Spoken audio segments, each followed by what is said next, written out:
Hello everyone, कैसे हैं आप सभी लोग। होपफुली आप सभी बहुत अच्छे होंगे। तो आज हम कुछ जनरल छोटी छोटी जो जनरल टर्मिनोलॉजीज हैं केमिस्ट्री में, उनके बारे में हम डिस्कस करेंगे। जैसे कि आइसोटोप समस्थानिक, आइसोबार समभारिक, आइसोडायपर, सम इलेक्ट्रॉनिक स्पीसीज और सम न्यूट्रॉनिक स्पीसीज। ये जो छोटे छोटे टर्मिनोलॉजीज हैं जो कि पता होनी चाहिए, पता तो होनी चाहिए बेटा, बहुत छोटी सी बातें हैं। देखिए, पहली चीज है हमारे पास आइसोटॉप्स। क्या है आइसो आइसोटॉप्स? आइसोटॉप्स को हम हिंदी में समस्थानिक कहेंगे। जैसे कि समस्थानिक,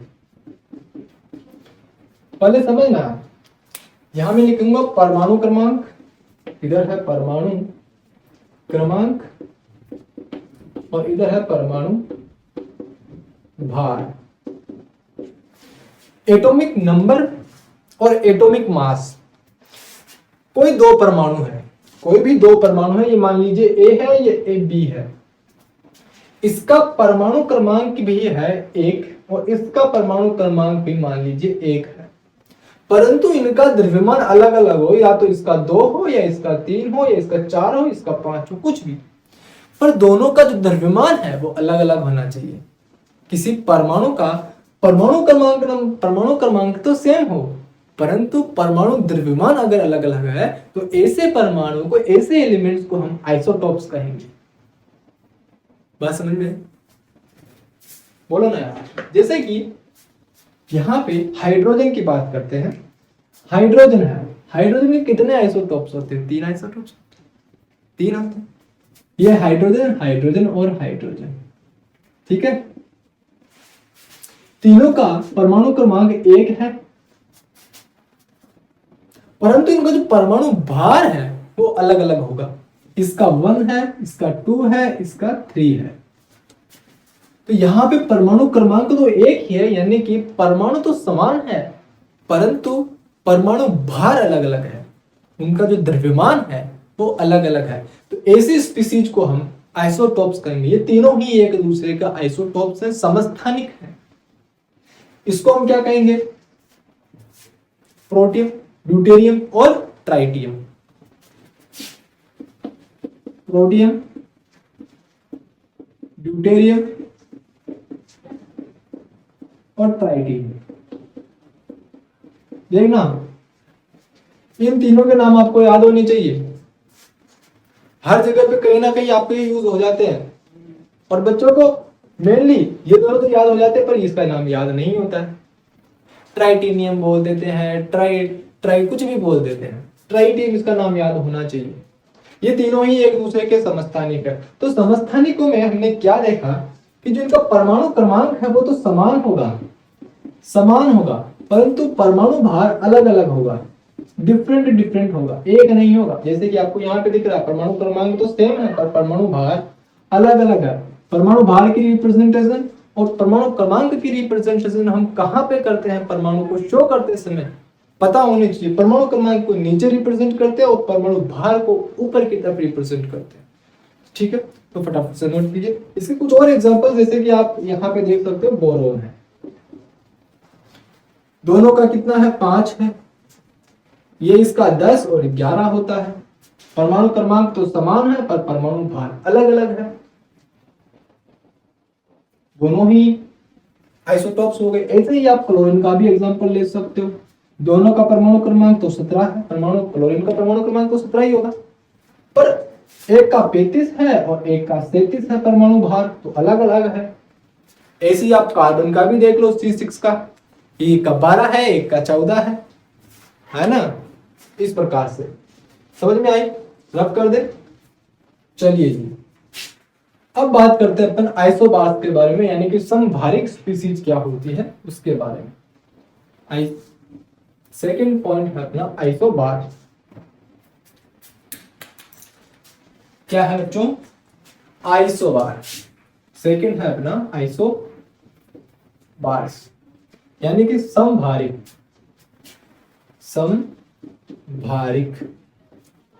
भारिक यार, देखिए ऐसे भार वर्ड तो निकल ही रहा है, थोड़ा बहुत आपको आइडिया लग जाना चाहिए इससे। ऐसे परमाणु, ऐसे एलिमेंट जिनका भार, परमाणु भार समान हो, जिनका परमाणु भार तो जो है वो समान होगा। यहां पे उल्टा हो गया, आइसोटोप्स में अलग अलग था और परमाणु क्रमांक यहाँ पे अलग अलग होगा, परमाणु क्रमांक अलग अलग होगा, अलग अलग। ऐसी स्पीसीज को हम आइसोबार्स कहेंगे, आइसोबारिक स्पीसीज कहेंगे और हिंदी में समभारिक स्पीसीज कहेंगे। इतना तो क्लियर हुआ कि नहीं हुआ?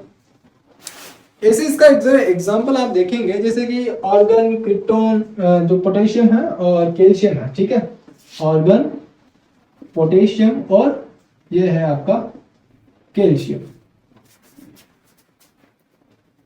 ऑर्गन का कितना होगा परमाणु क्रमांक, बोलो जरा? 18 और पोटेशियम का 19 और इसका 20। 18, 19 और 20। परमाणु जो भार है वो सभी का 40 है, इसका भी 40, इसका भी 40 और इसका भी 40। तो देखो परमाणु क्रमांक अलग अलग है पर परमाणु भार तीनों का एक जैसा है, समान है। तो ऐसी स्पीसीज को हम समभारिक स्पीसीज कहेंगे। फटाफट से इसको नोट करिए, फिर आगे चलते हैं। और इसी प्रकार से एक एग्जांपल जैसे कि हमने हीलियम का देखा था, हाइड्रोजन और हीलियम। हीलियम का कितना है, यहाँ पे 3 है, यहाँ पे कितना है, 2 है और ये भी 3 है। समझ में आई बात? फटाफट से नोट करो। परमाणु क्रमांक अलग अलग है पर परमाणु भार अलग अलग, परमाणु भार एक जैसे है। चलिए अब बात कर लेते हैं थोड़ा सा आइसोडाइफर स्पीसीज के बारे में। किसके बारे में? आइसोडाइफर स्पीसीज। आइसोडाइफर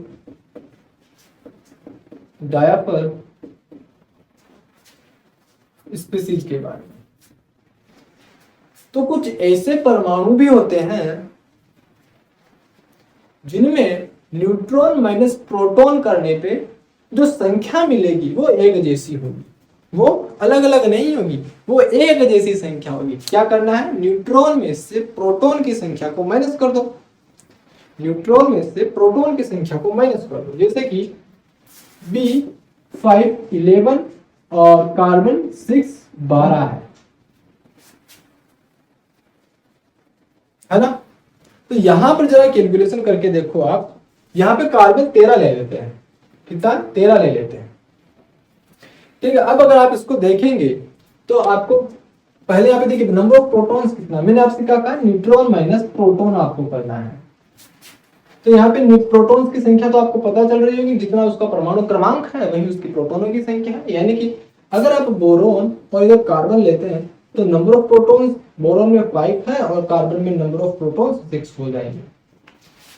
और इधर न्यूट्रॉन्स की संख्या को जरा देखो, ये इधर न्यूट्रॉन्स की संख्या। न्यूट्रॉन की संख्या कैसे निकालोगे? परमाणु भार माइनस परमाणु क्रमांक, ऐसे आप न्यूट्रॉन्स की संख्या निकालोगे। तो 11 में से 5 को माइनस करो, 11 में से 5 को माइनस करो, कितना आएगा? 6 आएगा। तो ये है इसके पास कितने प्रोटॉन, न्यूट्रॉन कितने हो गए बेटा? इसके पास हो गए 6। और ऐसे ही 13 में से, यहाँ पे 13 में से 6 माइनस करो तो कितने आएंगे? यहाँ पे 7 आ जाएंगे।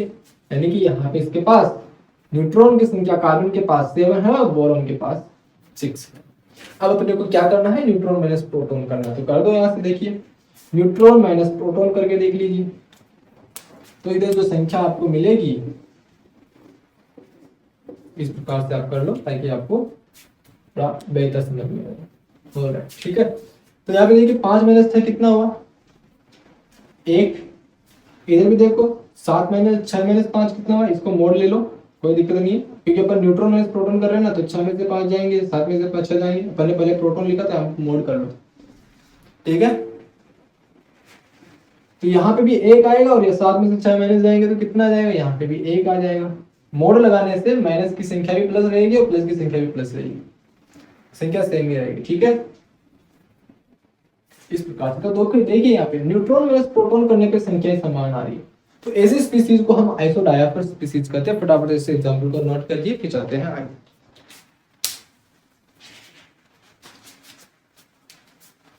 अब बात करते हैं सम न्यूट्रॉनिक स्पीसीज, यानी कि ऐसी स्पीसीज जिसमें न्यूट्रॉनों की संख्या क्या रहेंगी बेटा, समान रहेंगी। तो ऐसी स्पीसीज को हम सम न्यूट्रॉनिक स्पीसीज कहते हैं। जैसे कि क्या है सम न्यूट्रॉनिक स्पीसीज, यहां पे लिखेंगे आप सम न्यूट्रॉनिक स्पीसीज। सम न्यूट्रॉनिक कौन सा बेटा, फोर्थ है। सम न्यूट्रॉनिक, सम न्यूट्रॉनिक आइडिया लगा। सम मतलब समान और न्यूट्रॉनिक मतलब जिनमें न्यूट्रॉनों की संख्या समान होगी। नाम से पता चल रहा होगा, नाम से पता चल रहा होगा। तो जहां पे कुछ ऐसे अलग अलग स्पीसीज, ऐसे अलग अलग परमाणु जिनमें न्यूट्रॉनों की संख्या समान होगी, उन्हें हम सम न्यूट्रॉनिक स्पीसीज कहेंगे। फॉर एग्जाम्पल के रूप में अगर अपन लें तो जैसे कि कार्बन और नाइट्रोजन है, कार्बन का 13 वाला ले लो और नाइट्रोजन का 14, ठीक है। जैसे कि बार बार क्या है को गिर जाता है बाबा। जैसे कि एग्जाम्पल के फॉर्म में अपन कार्बन 6, यहाँ पे 13, ये कार्बन का समस्थानिक है, आइसोटोप है। और इधर आप नाइट्रोजन ले लो, यहाँ पे 7 और इसका है 14 परमाणु भार।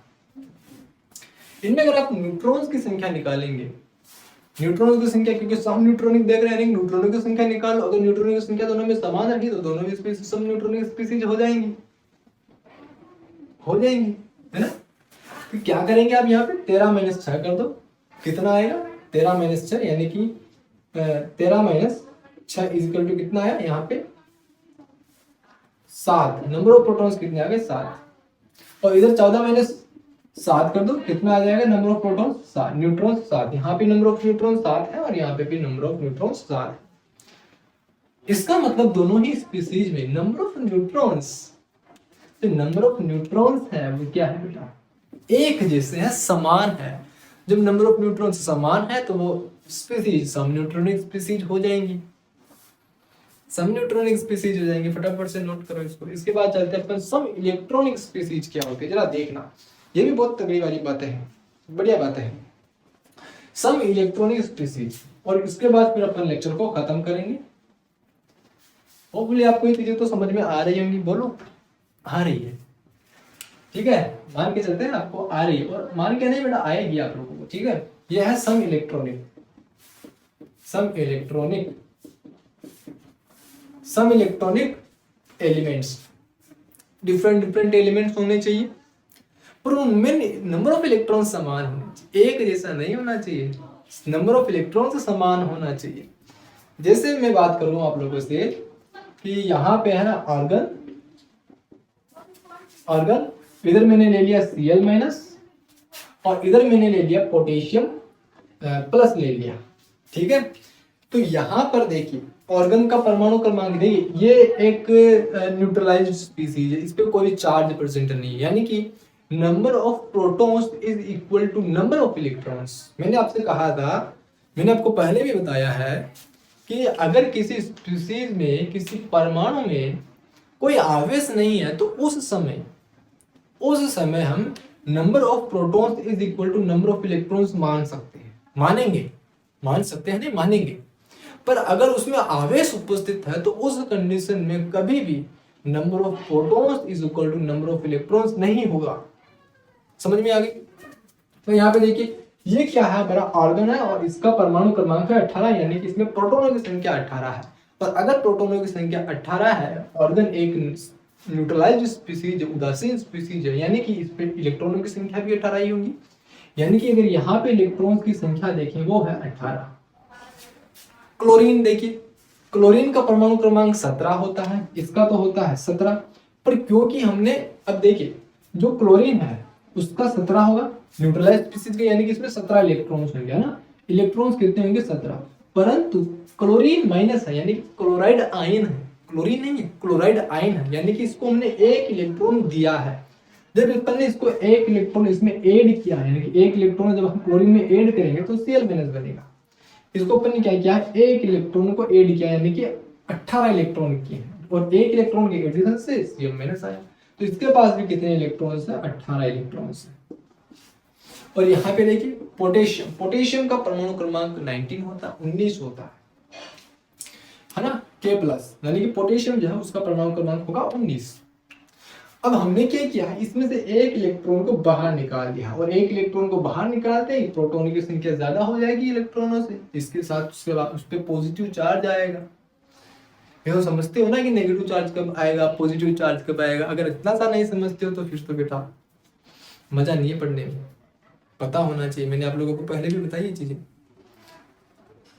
धनावेश जब तब आता है किसी स्पीशीज पे जब उस स्पीशीज से इलेक्ट्रॉन बाहर निकल जाता है, और ऋणावेश तब आता है जब उस स्पीशीज में एक इलेक्ट्रॉन एंटर कर जाता है, एक इलेक्ट्रॉन उसमें घुसेड़ दिया जाता है। बात समझ में आई? क्लोरीन में एक इलेक्ट्रॉन घुसा दो, ऋणावेश है। पोटेशियम से एक इलेक्ट्रॉन बाहर निकालो, धनावेश आएगा। जितने इलेक्ट्रॉन बाहर निकलेंगे उतने धनावेश आएंगे। 2 इलेक्ट्रॉन्स बाहर निकले तो 2 पॉजिटिव चार्ज आएंगे, 2 इलेक्ट्रॉन्स अंदर एंटर किए तो 2 नेगेटिव चार्ज आएंगे। समझ में आ गया? एक इलेक्ट्रॉन बाहर निकला यानी कि 19 में से 18 घटा दो, 19 में से 1 घटा दो यानी कि 18 इलेक्ट्रॉन्स, यानी कि इसके पास भी 18 इलेक्ट्रॉन्स। तो देखो इसका परमाणु क्रमांक है 19, 19, 18, 20 अलग अलग परमाणु क्रमांक है, परमाणु क्रमांक अलग अलग है। ठीक है, यहाँ पे देखो परमाणु क्रमांक। हम ऐसे भी कह सकते हैं कि प्रोटॉनों की संख्या तो अलग अलग होंगी पर इलेक्ट्रॉनों की संख्या समान होगी। यहाँ पे अपन ऐसा भी कह सकते हैं, कोई परेशानी वाली बात नहीं है। ठीक है, परमाणु क्रमांक तो यहाँ पे है अलग अलग, अलग अलग, पर जो इलेक्ट्रॉन की संख्या है, इलेक्ट्रॉन की संख्या वो है समान। क्या? वो है समान। चमका कि नहीं चमका? चमका बोलो, चमका बोल दो भूतनी के, बोल दो चमके आप लोगों को। ठीक है ना? तो यह है आपका सम इलेक्ट्रॉनिक स्पीशीज, सम न्यूट्रॉनिक स्पीशीज, आइसोडायफर्स क्या होते हैं, और संभारिक, सम स्थानिक। इन पांचों ही जो जनरल टर्मिनोलॉजीज हैं उसके बारे में मैंने आपको वेल एक्सप्लेन किया है। आप लोगों को ये समझ में आनी चाहिए, छोटी छोटी जनरल टर्मिनोलॉजीज हैं, कहीं कोई दिक्कत नहीं होनी चाहिए आप लोगों को। ठीक है, एक और बात, समस्थानिकों को, जो समस्थानिक है क्योंकि इनका परमाणु क्रमांक तो समान होता है, समस्थानिकों की बात कर रहा हूं मैं, समस्थानिकों के परमाणु क्रमांक समान होता है, इसीलिए जो आवर्त सारणी है, आवर्त सारणी को परमाणु क्रमांक के आधार पे ही अरेंज किया गया, और जहां पर परमाणु क्रमांक 2 तत्वों के 3 तत्वों के परमाणु क्रमांक समान है उन तत्वों को एक ही प्लेस पे रखा जाएगा आवर्त सारणी में। जो मॉडर्न पीरियोडिक टेबल है उसके अंदर इस बात का भी ध्यान रखना है। जब हम मॉडर्न पीरियोडिक टेबल्स को पढ़ेंगे तो उस समय मैं आपको वेल एक्सप्लेन और कर दूंगा, उसमें कोई परेशानी वाली बात नहीं। ठीक है, सो आज की वीडियो में बस इतना ही है, मिलेंगे नेक्स्ट क्लास में। तब तक के लिए हंसते रहिए, मुस्कुराते रहिए, और हाँ, जय किसान, जय भारत, वंदे मातरम। मेरा तो इसका बेटा नीचे गिर गया, मैं उसको उठा लेता हूँ। आप लोगों को जय हिंद।